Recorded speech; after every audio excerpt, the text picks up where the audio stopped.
because in what this video kala metomaka na share button ke to salum this video. This video na melo onye nchore address that this video Wolodo TV.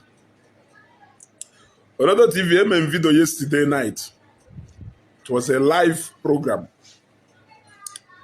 where I celebrated Anyi for the level of humility onwelu in dealing with our Igbo brothers. I also used that opportunity to send a message across to other Angwob and the executive.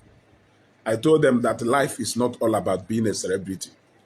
You should also extend your hand beyond being a celebrity. Yes, to other people. And that is the reason because now other Angwob na complain na the moment of onye biniri. The celebrities niile bịara ife na the moment of onye biniri ka ọ na ndị ọzọ niile esoe na walụ na ndị ọzọ niile esoe na walụ ebe niile duzie scanty. So I began to question, does it mean that everything about his life is all about being a celebrity? Yes. Does it mean that everything about his life is all about being a star?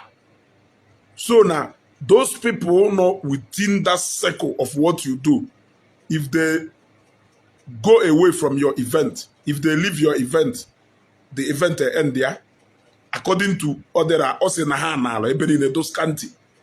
Now, while talking to him, I made reference to Anyi. I told you people that Anyi was one Igbo man, one celebrity. I'm Ani Igbo. Enweho any boundary.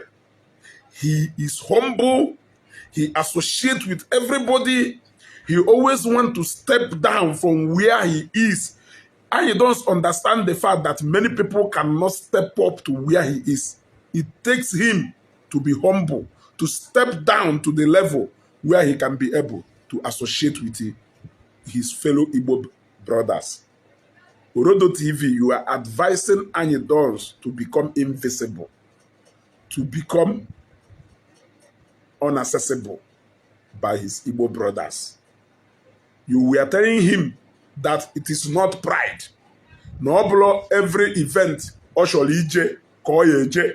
that he should develop the attitude of sending money, that people will bring him down to avoid see finish. Are you aware that no, this kind of thinking with 30 people, not the closet today, and they wished that they behaved in the manner I don't they behave now. I don't understand very well the concept of what it means to be an Igbo man. Yes. And he grew up in a town called Newi, where you cannot pass one compound without seeing the house of a rich man or without seeing the house of an influential man. Yes. On a town people grew up. I just grew up in a town where ebi akwamozu, ifo ogalanyo bata akwamozu, ifo nnukwu mmadụ ama amụ bata akwamozu. All na town people grew up, and I am happy that the spirit of Nnewi still lives in him. Mba na ebo si bia wurukwo nnukwu obodo. You are advising him to wear pride as a cloth that not blow any problem. In other words, he don't happy that Anyi does now associated with his fellow Igbo brothers. Anyi does to disappear. Anyi does to disappear. Go be with the life of flavor Hanebi. That is why in Juweme program today say, look inward while searching for friends. There are so many friends that the moment their social status change, you will become history. There are so many friends that money can still change. There are so many friends that even association can change. There are so many friends that the moment their condition or the moment their circumstances changed, every other person not play a part in their life before we become history. Anyi is one man who is still closer to the people. Even now we hear a lot of people grow up with Anyi will see you and call you by name. Anyi will associate with everybody. Anyị don't so be egwu. Anyị don't see a buzo drive for in with entourage. Bata n'ebe a na-eme ife. Lituo. Paham with people. Paham kata with people. Wola ke supervise ya. Etu esi wee na ese eti ife egwu before gaba na hotel. O wee shi yata back. Unlike other people ya no na ha ne. Mana ya fo ha. O say ya fo ha wo. Mbolo time how you do we perform. Those people may be a very lonely life. They are not happy. Some of them wish that they can have a new beginning so that they can be able to amend mistakes. Pride doesn't pay in any way. Humility pays. And let me tell you, being humble cannot take anything away from you. If anything, it has never taken anything away from Anyi does. Anyi does so now one of the Igbo musicians people love most. Now, I can tell you that. Ina Anyi funa Anyi does dominate in the East. Onwele big man na-eme ife na Anyi Igbo today. Onye decide ha na oya kpọ people doka Jack Nwamba and then aku di egwu a or na oya kpọ ndị na-akụ egwu doka kelafe ayaka osobra. Not sure ikpo onye na-agụ egwu do in the hip hop high life and all those. Anyi does chaka. Nwere onye na-azo ya azo. He has taken over. He has taken over. Or understand the fact that life is more than a social status. He understood. Na mmekọrịta ahụ bụ ụtọ anọ nyanwụ na na-eme nwanne. Biko Orodo TV are corrupt na Anyi dons with that mindset. A lot of people will drive for her into where they are today. The moment he will go or social or status will change it. It change your friends. It do invisible. The road somebody walk on na this life before olute na ebe omitri fen. Some of you people will just shut that door within a twinkle of an eye. Yes, you will shut that door within a twinkle of an eye. Yes. Do you know how many people Anyi don't so now impacted on today because of how visible or to people, how accessible to the people? People are learning a lot from him, from interactions on him on Facebook. Yes. And it does not but a normal program like this. People just molest to an bankata. If you don't so through invitation, a kuja, and you will be happy. You will be happy because not better or interact here with people. Or interact here with people. Yes, and people are learning a lot. How many people can flavor and do to now inspire? And it does not inspire a lot of people. Or now interact with people one-on-one. Or through challenges on Facebook. Or interact with people one-on-one. Inspire so many people. A lot of people are still walking now that road or walk before Oluo now the greatness ever or not today. And he understands the fact that no need to inspire those people. Yes, he need to lend those people a helping hand. How is he going to do that? No one na Ikoyi, being of apartment in Ikoyi, or studio. That is the kind of calculated lifestyle Ishoka I don't maybe. He cannot live that kind of life. I am happy that he cannot even take that advice. In a why does send the other people go Kariyama, Ebia Ebia present eba.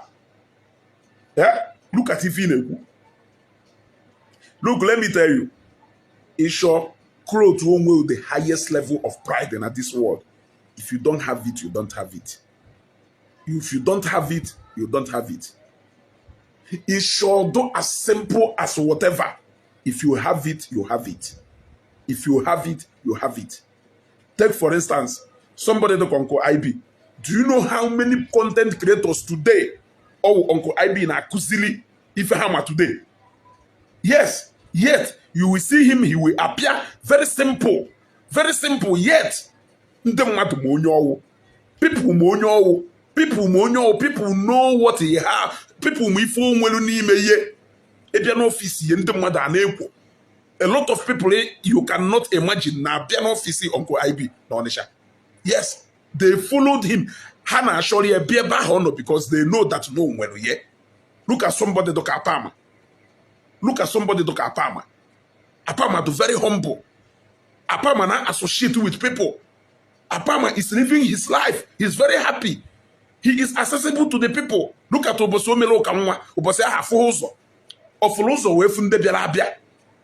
Ofolozo wefunde belabia. o wee wuruzie ịma ndị bịara na n'oge. Look at somebody ka Okwuluọra Ndị Igbo. With the status Okwuluọra Ndị Igbo nọ today among our Igbo brothers, you will expect him to be moving around with the policemen, bouncers, and whatever. Although Oya is accessible to the people. But Okwuluọra can be a local bar, a local Abacha joint, a local Nkwosha, ebe a na-eri ji, all those places. Ọmana ebe a ka ọ na-meet the people who make it Onye today. So Anyi does can respond, respect the fact that no man Ndi Igbo merry forward today. Ndi Igbo merry forward today. So he cannot stay away from Ndi Igbo and merry forward today. A very grateful human being. A very grateful human being who has never forgotten even a single person playing, even the most smallest role in the Anyi dance you are seeing today. Yes, that is the kind of man we are talking about. We want him to shut the door at people's faces. Disappear, monwe, or you have to be accessible. You gotta go. Oh, go if I go soon, if I need, you gotta go. I did that program today. Onye go ba osio bashie. Yes, you have walked your way and your path to fame. It disappear fiam. Ejezi mi send the other mmadụ ego bosi ye men nke ndị mmadụ send the other ego. Kele onye ya fu ebe a. Owu na iji mmadụ na-enwekwori ụmụnna, nwe ụmụnne, nwe enyi, nwe ikwu na ibe, nwe ọgọ. Before we wuri for na ewu n'ụwa. Ọgaranya niile nọ na Nnewi nọ na ụmụnna. Ha na associate with the people. Apart from ndị na-eme onwe ha accessible, o nwekwa ndị na-emekwa onwe ha ha dọrọ accessible. The moment onye ahụ nwetara ego, fiam. The moment onye ahụ nwetara ego, fiam. Look at Senator Ifeanyi Uba. Look at Senator Ifeanyi Uba. Look at how accessible all to the people. And that is why, no matter how people will try to paint his bad side, his good side will always overshadow the bad side. Because although accessible to the people, common people on the street now interact with Ifeanyi Uba on a daily basis. Yes, that is, it pays. It pays to be humble. It pays to be humble. You gotta go. It pays to the humble. So, I've been a corrupt Anyi dons. A corrupt Anyi dons now. I want Ndi Igbo now appreciate it. We are not taking him for granted. What do you mean by see finish? Which see finish? Anyi dons are very talented. Can you see finish in Igbo? Anyi dons are very talented. Will it take away his talent? Yes. Even the high and the mighty, na respect here. They appreciate him. That is why Ojuwe dominate yana event in na Southeast. Onye na azo yazo. Onye na azo yazo now. E what I go. Onye na azo yazo now. All dominate go. Yes. So the life he is living is the life only bio man life he may or do very happy. Yes. Look. Nda if hamwe go. I confine zoom within a smaller circle. You should not happy. If you want to figure it on Paris, you on a benine. On eba, on eba. If we gym ye do ni mebe, studio do ni mebe, if any ne do ni mebe, or yap, he can barely go outside to go and interact with people. Yeah? He can barely go outside to go and interact with people. A lot of people who don't live that lifestyle, they are regretting it today. They are regretting it today. Anyi Dons is an original and a typical Igbo man. Worthy to be emulated. People should emulate him. Emulate here New York and Nagono. No, man level Anyi Dons not today. A man level Anyi Dons not today. Will it be this kind of life on it? You will appreciate him. You will appreciate him. I'm on level, yeah. I know his class. I know where he belongs. If he decide today to live that lifestyle, I'm a munde nyana ya dano steady. How can I know with those people? But he still know what it means for people to coexist. He still understand it. He still understand it perfectly well. Yes. Oh, I know within that. I know within that. Within that. Life goes on. Happen no pride. Happen no mpako. Happen no mpako. If our pride they call. Eji waja we malo na ato. Ogaranya nwere obi umeana, ogaranya do humble, ogaranya na associate with onye owuna, not minding your class. Does it take away anything from waja? The answer is no. His money is still his money. Oka nwere respect among his people. Eche ma jenu mudi okabeha. Yes. Ọgaranya na-akwanyere ya ugwu. Ogbenye na-akwanyere ya ugwu. Ndị nọ na normal class na-akwanyere ya ugwu.